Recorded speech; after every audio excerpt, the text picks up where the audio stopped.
Get ready, students, for Hunt, the problem hunt. Hello my dear students, आपका बहुत बहुत स्वागत है आपके अपने study channel the problem hunt में। मैं आपका टीचर अवनीश और आज हम लोग पढ़ने जा रहे हैं रेस्पिरेशन इन प्लांट्स। तो इसके पहले हम लोगों ने रेस्पिरेशन इन ऑर्गेनिजम्स को देखा, जिसमें हम लोगों ने रेस्पिरेशन को समझा भी। जिन बच्चों ने उस वीडियो को नहीं देखा है प्लीज़ अभी जाके उसे देख लें, ताकि आपको ये वाला टॉपिक बहुत ही आसानी से समझ में आ सके। ठीक है, तो आइए देखते हैं हम लोग आज का अपना ये टॉपिक, जिसका नाम है रेस्पिरेशन इन प्लांट्स। यहाँ पर मैंने लिखा है like animals plant also need energy and for this plant also do the process respiration. जैसा कि एनिमल्स या कोई भी ऑर्गेनिजम्स हो, उनको जीवित रहने के लिए यानी कि उनको सर्वाइव करने के लिए एनर्जी की ज़रूरत होती है, ठीक उसी तरह से प्लांट को भी सर्वाइव करने के लिए एनर्जी की आवश्यकता होती है, यानी वो they need energy. How they get energy? By the process of respiration. What is respiration? मैंने आप लोगों को अर्ली वीडियोज में बता दिया है। ठीक है, जिन बच्चों ने नहीं देखा वो प्लीज़ वहाँ जाकर वीडियो को देख लें। आगे मैंने क्या लिखा है, तो रेस्पिरेशन ही वो प्रोसेस है जिससे किसी भी प्लांट को एनर्जी मिलता है या कोई भी प्लांट एनर्जी प्राप्त करता है। उसके बाद यहाँ पर देख रहे हैं oxygen from the air is used to complete this process. As we know that C6H12O6 plus O2 gives CO2, H2O and energy. This is the chemical formula of the process respiration. यही chemical formula respiration के लिए था, जो कि हम लोगों ने पिछले वीडियो में पढ़ लिया है। तो यहाँ पर मैंने लिखा है कि ऑक्सीजन प्लांट्स कहाँ से प्राप्त करते हैं? ऑक्सीजन प्लांट एयर से प्राप्त करते हैं, because air is mixture of different gases. Air में क्या क्या प्रेजेंट है? तो एयर में मोस्टली 21% तक ऑक्सीजन प्रेजेंट है, और यहीं से ऑक्सीजन प्लांट को मिल जाता है रेस्पिरेशन प्रोसेस के लिए। ठीक है, तो रेस्पिरेशन प्रोसेस का एक जनरल इक्वेशन क्या है? ये रहा, ये ग्लूकोज है। Plant prepare their own food by their own, ये भी मैंने आप लोगों को न्यूट्रिशन टॉपिक में बता दिया है। ये ग्लूकोज है, ग्लूकोज को तोड़कर O2 के प्रेजेंस में ग्लूकोज को ब्रेक करके प्लांट CO2, H2O और एनर्जी प्राप्त कर लेते हैं। इसी एनर्जी से प्लांट सर्वाइव करते हैं और अपने बहुत सारे लाइफ प्रोसेस को पूरा करने में यूज करते हैं। उसके बाद उसका बाई प्रोडक्ट यानी कि वेस्ट के रूप में वहाँ पर CO2 रिलीज हो रहा है। तो वो CO2 किस तरह से प्लांट द्वारा रिलीज किया जाता है? रेस्पिरेशन के बाई प्रोडक्ट में वहाँ पे हम लोग देख रहे हैं कि CO2 रिलीज हुआ है, वो CO2 को प्लांट बाहर निकाल देता है। तो यहाँ मैंने लिखा है CO2 is release by the plants. ठीक है, respiration in plant also involve the exchange of gases.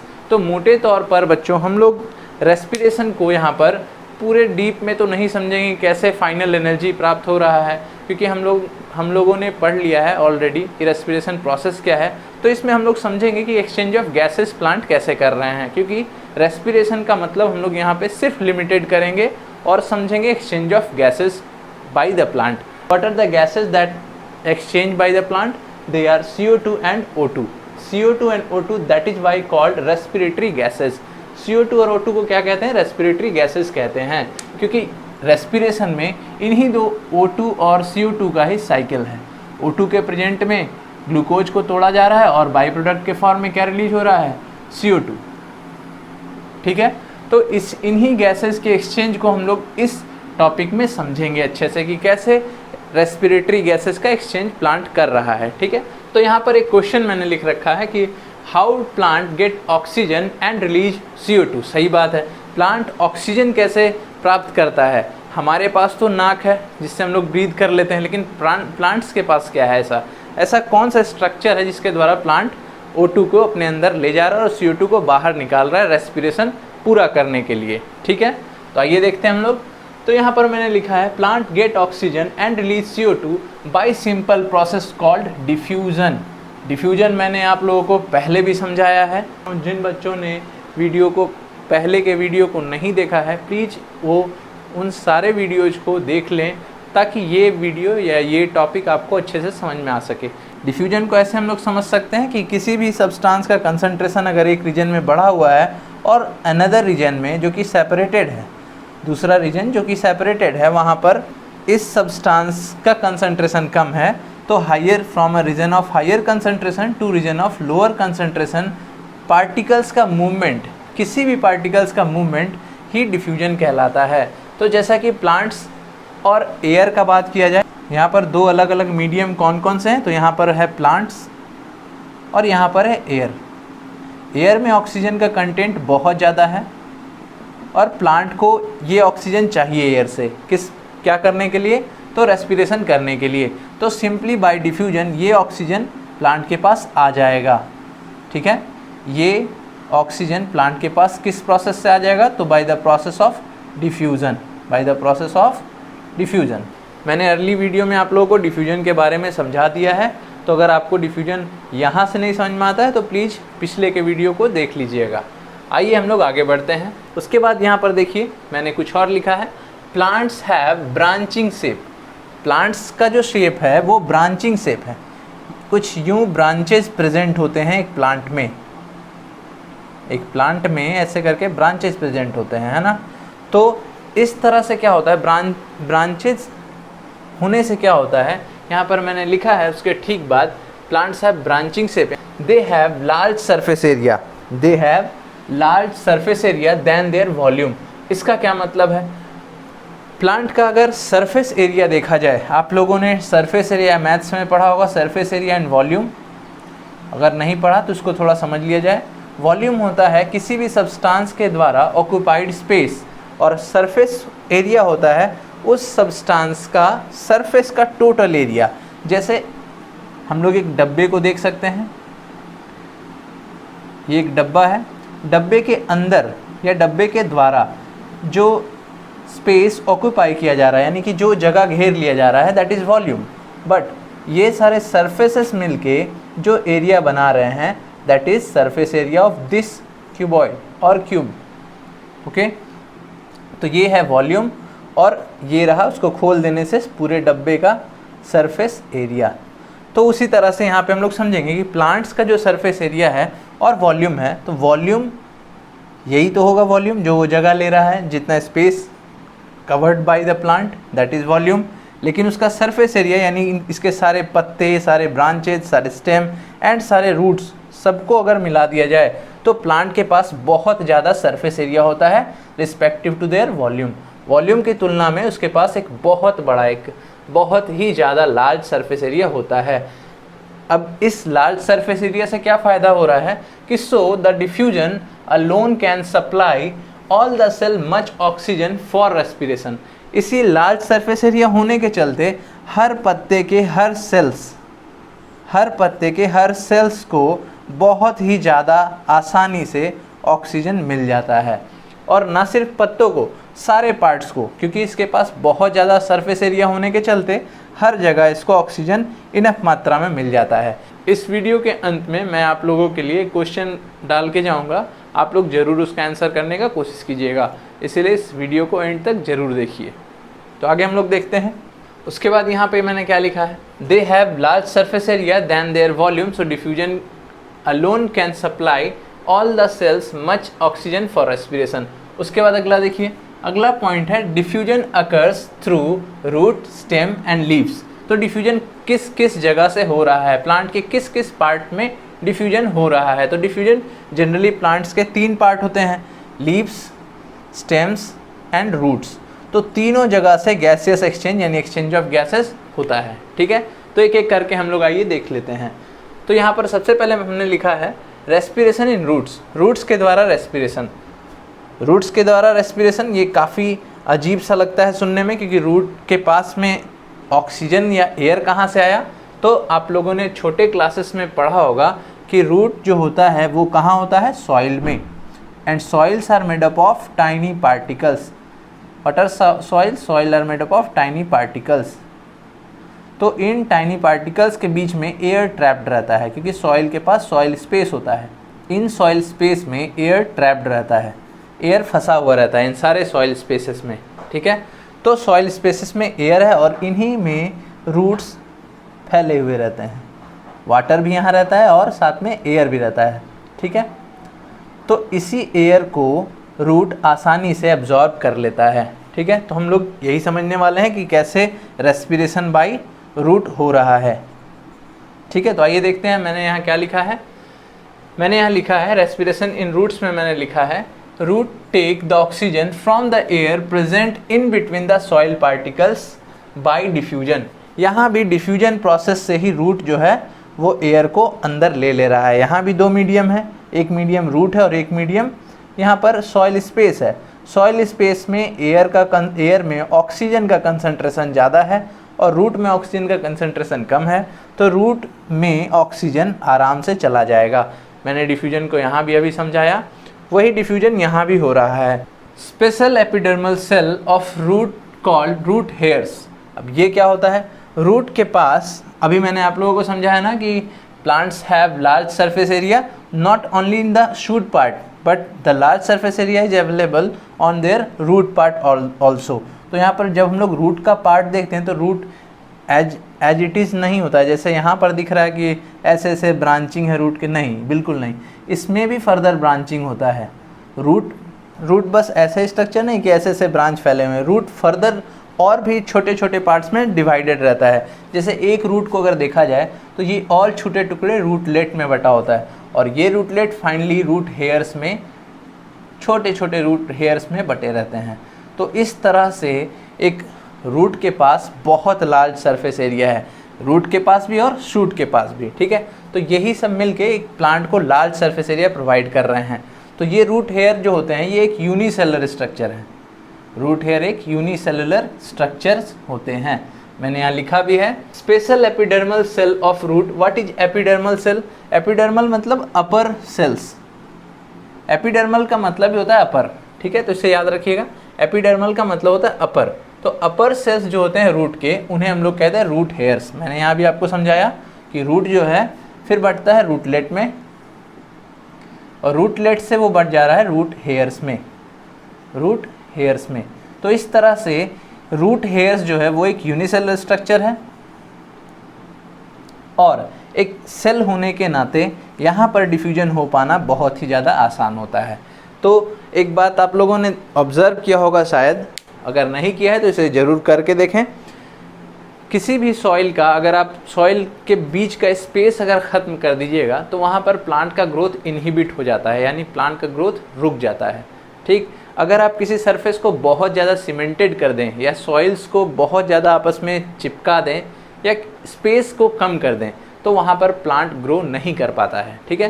क्यों नहीं ग्रो कर पाता है? क्योंकि रूट को भी एयर चाहिए, क्या करने के लिए? रेस्पिरेशन करने के लिए। ऑक्सीजन अंदर आना चाहिए और CO2 बाहर जाना चाहिए। किस स्ट्रक्चर से? तो यहाँ पर रूट हेयर जो कि एक यूनिसेलुलर स्ट्रक्चर है, इसी स्ट्रक्चर से, ठीक है। आइए हम लोग देखते हैं आगे। तो मैंने यहाँ लिखा है root hairs are unicellular structure. उसके बाद मैंने लिखा है CO2 gas produced in the cell of root moves out through the same root hair by diffusion. एक रूट हेयर में, मान लीजिए एक रूट हेयर को देखते हैं हम लोग। एक रूट हेयर का स्ट्रक्चर कुछ ऐसा होता है। ये एक रूट हेयर का स्ट्रक्चर मैंने बनाया है, माइक्रोस्कोपिक स्ट्रक्चर है। तो यहाँ पर ये एक सेल है, ये क्या है? एक सेल, क्योंकि रूट हेयर एक यूनिसेलुलर स्ट्रक्चर है। यहाँ पर एयर प्रेजेंट है, एयर में O2 होता है, हम लोग जानते हैं। तो ये O2 आसानी से इसके अंदर चला जाएगा। यहाँ पर इस सेल के अंदर होगा रेस्पिरेशन और रेस्पिरेशन के बाई प्रोडक्ट में CO2 फॉर्म होगा। तो ये CO2 भी इसी रूट हेयर से बाहर चला जाएगा। इसीलिए मैंने यहाँ लिखा है रूट हेयर के बारे में लिखा है कि CO2 gas produced in the cells of root moves out through the same root hair by diffusion. वही हो रहा है यहाँ पे। O2 का कंसंट्रेशन यहाँ ज़्यादा, तो O2 अंदर जाएगा। O2 अंदर जाने के बाद यहाँ पर ग्लूकोज का होगा रेस्पिरेशन, ग्लूकोज तोड़ दिया जाएगा O2 के प्रेजेंस में, यानी ऑक्सीजन के प्रेजेंस में, तो फॉर्म होगा CO2। अब ये CO2 का कंसंट्रेशन जैसे ही यहाँ होगा ज़्यादा, तो यहाँ पर CO2 का कंसंट्रेशन क्या हो गया? हाई हो गया। बाहर CO2 का कंसंट्रेशन लो हो गया, तो क्या होगा? ये CO2 बाहर निकल आएगा इसी रूट सेल से, यानी इसी रूट हेयर से, ठीक है, by the process of diffusion. मुझे लगता है कि यहाँ आप लोगों को कोई कन्फ्यूजन नहीं होना चाहिए, क्योंकि यहाँ डिफ्यूजन हो रहा है। आगे हम लोग देखते हैं respiration by stems. Respiration by stems, ठीक है। तो in herbs, what are herbs? Herbs are small plants. देखिए, प्लांट को 3 कैटेगरी में बांटा जाता है, हर्ब्स, श्रब्स एंड ट्रीज, ठीक है। तो हर्ब्स वो छोटे प्लांट्स होते हैं जिनका स्टेम तक आइदर ग्रीन होता है, ग्रीन इन कलर, उसका स्टेम भी ग्रीन कलर का होता है। आप लोगों ने देखा होगा बहुत ही छोटे छोटे प्लांट्स, ठीक है, उन्हें हर्ब्स कहते हैं, उनसे थोड़े बड़े प्लांट जिन्हें श्रब्स या झाड़ियाँ भी कहा जाता है, ठीक है, तो झाड़ियों को श्रब्स कहा जाता है। झाड़ियों से छोटे छोटे जो पौधे होते हैं जिनका इवन स्टेम भी ग्रीन कलर का होता है, उन्हें हम लोग हर्ब्स कहते हैं। तो हर्ब्स या हर्बेशियस प्लांट में स्टोमाटा पाया जाता है। क्या पाया जाता है? स्टोमाटा। स्टोमाटा क्या होता है मैंने पहले बता दिया है, लेकिन अभी फिर एक बार आप लोगों को बता देता हूँ। स्टोमाटा जो है वो पोर्स है। वो क्या है? पोर्स, यानी कि छेद, छोटे छोटे छिद्र जो कहाँ प्रेजेंट होते हैं? लीफ सरफेस पे प्रेजेंट होते हैं। लीफ सरफेस पे जो पोर्स प्रेजेंट होते हैं उन्हें कहते हैं स्टोमाटा, ठीक है। तो हर्ब्स में स्टोमाटा प्रेजेंट होते हैं। हर्ब्स के स्टेम में भी स्टोमाटा है और लीफ में भी स्टोमाटा है। तो exchange of respiratory gases occurs through stomatal pores. तो मैंने यहाँ लिख दिया है कि हर्बेशियस प्लांट जो यानी छोटे छोटे पौधे हैं, छोटे छोटे पौधों के स्टेम्स में भी पोर्स होते हैं। इन पोर्स को कहा जाता है स्टोमाटल पोर्स, और यहाँ भी लीव्स में भी होते हैं। तो आसानी से इन पोर्स के द्वारा गैसियस एक्सचेंज कंप्लीट हो जाता है, ठीक है। आगे मैंने यहाँ लिखा है व्हाट इज गैसियस एक्सचेंज। तो गैसियस एक्सचेंज में कौन सा गैस एक्सचेंज हो रहा है? तो CO2 diffuses out and oxygen gets in, ठीक है। लेकिन in big tree with woody stems the bark outer covering of the stem, bark क्या होता है?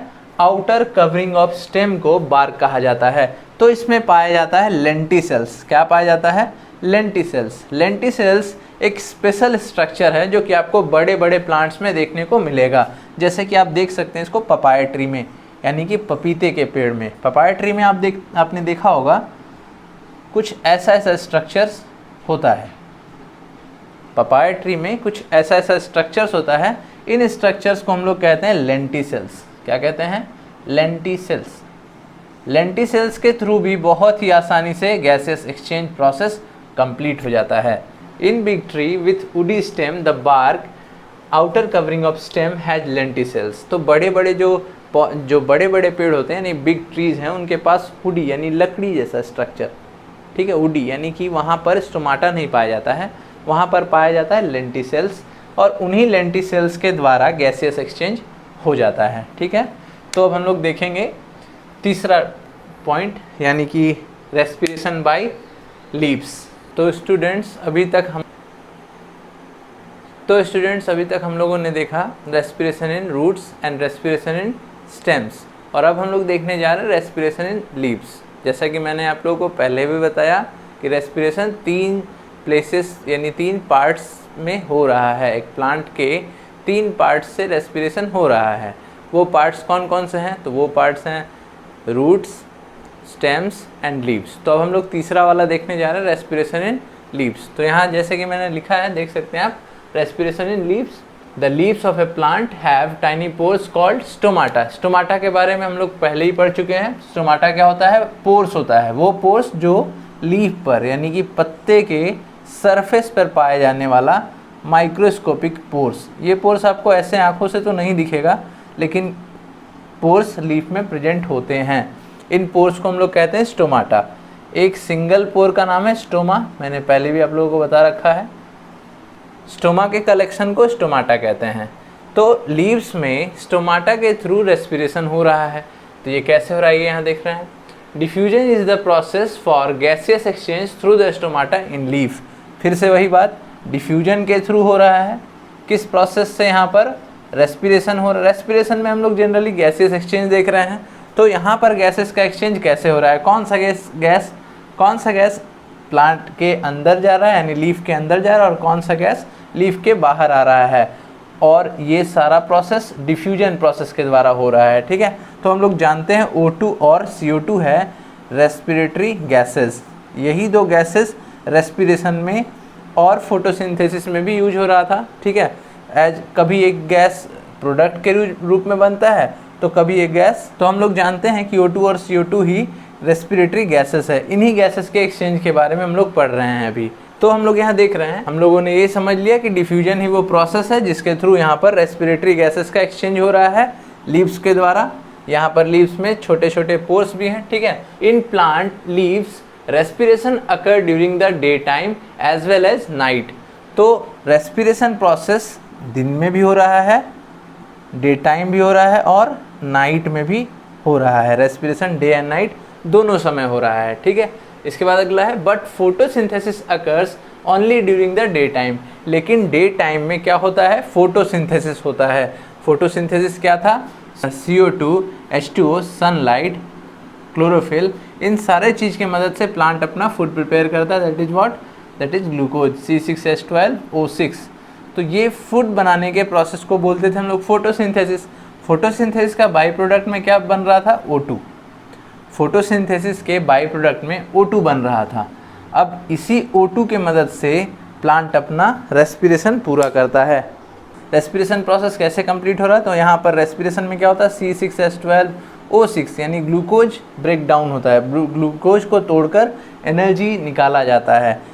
रेस्पिरेशन में क्या हो रहा है, ग्लूकोज को तोड़कर एनर्जी निकाला जा रहा है ऑक्सीजन के प्रेजेंस में। यहाँ पर oxygen as a by product of photosynthesis plants में मिल चुका है। अब इसी के प्रेजेंट में इस ग्लूकोज को तोड़ा जाएगा।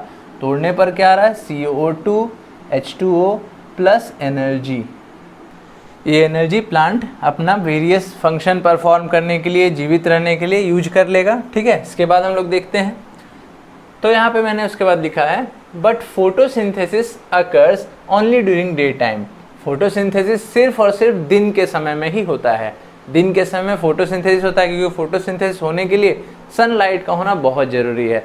सनलाइट कब मिलेगा, डे टाइम में, ठीक है। उसके बाद यहाँ देखते हैं the net gaseous exchange in plants through leaves. Net gaseous exchange को हम लोग देखते हैं, the net gaseous exchange in plants through leaves. Leaves के द्वारा नेट गैसियस एक्सचेंज यानी CO2 और O2 का प्रोडक्शन कैसे कैसे हो रहा है, इसको अब हम लोग समझते हैं। तो यहाँ देखिए during day time, day time में सनशाइन यानी कि सनलाइट रहता है। सनलाइट के प्रेजेंट में during day time photosynthesis happens. हम लोग जानते हैं फोटोसिंथेसिस में CO2 को लिया जाता है, प्लांट के लीफ द्वारा CO2 taken in, CO2 plant के अंदर जाता है और ग्लूकोज बनने के बाद बाई प्रोडक्ट में मैंने यहाँ दिखाया आप लोगों को, CO2 प्लांट के अंदर गया, कहाँ से, एयर से। H2O रूट से मिल रहा है, सनलाइट सन से मिल रहा है, क्लोरोफिल प्लांट के लीफ में ऑलरेडी प्रेजेंट रहता है। इन सब को मिलाकर प्लांट प्रिपेयर कर लेता है अपना ग्लूकोज प्लस O2। अब इस O2 का क्या करता है प्लांट, ये O2 उसका प्रोडक्ट है, बाई प्रोडक्ट है, एक रिएक्शन का बाई प्रोडक्ट है, ठीक है। उसके बाद क्या हो रहा है, ये O2 को फर्दर यूज कर लिया जाता है रेस्पिरेशन में। डे टाइम में ही प्लांट फोटोसिंथेसिस के साथ साथ रेस्पिरेशन प्रोसेस करता है, एक साथ यहाँ पर दोनों प्रोसेस होता है। इसके बाद देखते हैं some of O2 is used for respiration and the rest are diffuses out into air. तो इस O2 यहाँ पर तो लार्ज स्केल में O2 प्रोड्यूस हो रहा है क्योंकि डे टाइम में सिर्फ फोटोसिंथेसिस होता है। तो इस O2 में सारे O2 का रेस्पिरेशन में प्लांट यूज नहीं कर पाता है, तो कुछ O2 को प्लांट रेस्पिरेशन के लिए यूज कर लेता है और बाकी O2 को प्लांट डिफ्यूज आउट यानी कि बाहर निकाल देता है। यहाँ पे मैंने वही लिख रखा है कि some of O2 is used for respiration and the rest are diffuses out into the air. बाकी का O2 कहाँ चला जा रहा है, एयर में चला जा रहा है। और यहाँ पर बाई प्रोडक्ट क्या है, CO2। अब चूंकि डे टाइम है तो डे टाइम में फोटोसिंथेसिस होगा, तो फोटोसिंथेसिस में अगेन इस CO2 का इस्तेमाल कर लिया जाएगा। तो आप ऐसे करके समझ सकते हैं, ठीक है। यहाँ पे मैंने लिख रखा है कि CO2 as a product used completely for photosynthesis process. Photosynthesis process के लिए ये जो रेस्पिरेशन का बाई प्रोडक्ट CO2 है, इसको फिर से यूज कर लिया जा रहा है क्योंकि ये क्या है, डे टाइम है। डे टाइम में सनलाइट जब तक मिलता रहेगा प्लांट अपना खाना यानी कि फूड प्रिपेयर करता रहेगा by the process of photosynthesis. इसके बाद क्या हो रहा है, नाइट में, एट नाइट, नाइट में तो कोई फोटोसिंथेसिस होगा नहीं, at night no photosynthesis. When no photosynthesis so O2 diffuses in. O2 जो है प्लांट लीफ के अंदर आएगा थ्रू स्टोमाटा, किसके लिए, फॉर रेस्पिरेशन ओनली। अब तो सनलाइट है नहीं, और अगर सनलाइट नहीं है तो प्लांट फूड प्रिपेयर नहीं कर पाएगा। तो जो प्रिपेयर्ड फूड है यानी कि ये जो ग्लूकोज ऑलरेडी बना हुआ है, इस ग्लूकोज को ब्रेक करके प्लांट रात भर रेस्पिरेशन करेगा, ठीक है। और रेस्पिरेशन का बाई प्रोडक्ट हम लोग जानते हैं क्या होता है, CO2। इस CO2 को डिफ्यूज करता रहेगा, कब, एट नाइट। तो रात भर क्या हो रहा है, CO2 प्रोड्यूस हो रहा है। हम लोग बहुत सारी पटकथाओं में यानी अपनी कहानियों में, किस्सों में ये सुन चुके हैं कि रात के समय में हम लोगों को प्लांट के नीचे नहीं सोना चाहिए। वहाँ होता क्या है कि प्लांट में रात में तो फोटोसिंथेसिस हो नहीं रहा है और O2 प्रोड्यूस नहीं हो रहा है, तो रात के समय में प्लांट CO2 प्रोड्यूस करता है। CO2 प्रोड्यूस करने के चलते अगर आप उस बड़े प्लांट के नीचे हैं तो थोड़े सा लार्ज स्केल में वो CO2 प्रोड्यूस करेगा, जिसके चलते हमें ऑक्सीजन की कमी आने से बुरे बुरे सपने यानी नाइटमेयर्स आ सकते हैं, जिसके चलते हमें डर भी लग सकता है। बाकी बहुत सारे बातें मिथ हैं। ठीक है, तो आइए प्यारे बच्चों एक बार ओवरव्यू ले लिया जाए। तो हम लोगों ने यहाँ पर देखा कि रेस्पिरेशन जो है वो 3 जगह में यानी प्लांट के 3 पार्ट से हो रहा है। कहाँ से? रूट्स, पहला रूट्स, दूसरा स्टेम्स और तीसरा लीव्स। ठीक है, इसमें सबसे ज़्यादा रेस्पिरेशन का रेट, सबसे ज़्यादा रेस्पिरेशन लीव्स के द्वारा होता है क्योंकि लीव्स में स्टोमाटा होता है। उसके बाद हम लोगों ने देखा कि रूट में रूट हेयर्स के द्वारा, रूट में एक यूनिसेलुलर स्ट्रक्चर होता है जिसे रूट हेयर कहते हैं, रूट हेयर के द्वारा रेस्पिरेशन हो रहा था। स्टेम्स को हमने 2 पार्ट्स में पढ़ा। हर्बेशियस प्लांट यानी हर्ब्स में, हर्ब्स के स्टेम में स्टोमाटा प्रेजेंट होते हैं और वहाँ से रेस्पिरेशन आसानी से हो जाता है। लेकिन ट्रीज़ में स्पेशल स्ट्रक्चर कॉल्ड लेंटिसेल्स जो कि उस ट्री के बार्क में पाए जाते हैं, ट्री के बार्क में पाया जाता है और उसके द्वारा रेस्पिरेशन हो जाता है। हम लोगों ने लीव्स के बारे में पढ़ा कि लीव्स में फोटोसिंथेसिस भी हो रहा है, फोटोसिंथेसिस प्रोसेस भी हो रहा है and as well as respiration भी। तो यहाँ पर क्या था, डे टाइम में यानी कि दिन के समय फोटोसिंथेसिस का रेट, यहाँ पर rate of photosynthesis and rate of respiration को अगर देखा जाए तो डे टाइम में फोटोसिंथेसिस का रेट हाई होता है, यानी प्लांट ज़्यादा फोटोसिंथेसिस करता है। ज़्यादा फोटोसिंथेसिस का मतलब क्या है, ज़्यादा CO2 और बाई प्रोडक्ट के रूप में क्या रिलीज होगा, O2 as a by product. ठीक है, लेकिन रेस्पिरेशन में क्या होता है, रेस्पिरेशन में O2 के मदद से ग्लूकोज को तोड़ा जाता है और बाई प्रोडक्ट में निकलता है CO2। ये CO2 यूज हो जा रहा है फोटोसिंथेसिस के लिए। ठीक है, इस तरह से रेट ऑफ फोटोसिंथेसिस हाइयर है इन डे टाइम। और ये O2 जो कि फोटोसिंथेसिस का बाई प्रोडक्ट था, कुछ तो रेस्पिरेशन में यूज हो गया और कुछ O2 डिफ्यूजेज आउट। ठीक है, यहाँ तक क्लियर है। अब हम लोग देखते हैं एट नाइट। नाइट के समय क्या हो रहा है, एट नाइट में no photosynthesis. Why? Because no sunlight. तो अब बात करते हैं rate of photosynthesis and rate of respiration की। तो यहाँ पर at night rate of respiration बहुत ज़्यादा होता है और रेट ऑफ फोटोसिंथेसिस ना के बराबर, यानी कि नो फोटोसिंथेसिस। ठीक है, उसके बाद हम लोग समझ लेते हैं कि यहाँ पर फोटोसिंथेसिस तो हुआ नहीं, तो सिर्फ ग्लूकोज को तोड़ा जाएगा ऑक्सीजन के प्रेजेंट में। तो ये ऑक्सीजन कहाँ से आएगा, एयर से। यानी कि अब रात के वक्त में यानी at night plant gets in the O2 from air. Air से ऑक्सीजन को अंदर लिया जाएगा थ्रू स्टोमाटा और बदले में प्लांट रिलीज करेगा CO2 as a by product. ठीक है, इसीलिए रात के समय में प्लांट्स कुछ मात्रा में CO2 को रिलीज करते हैं। ठीक है,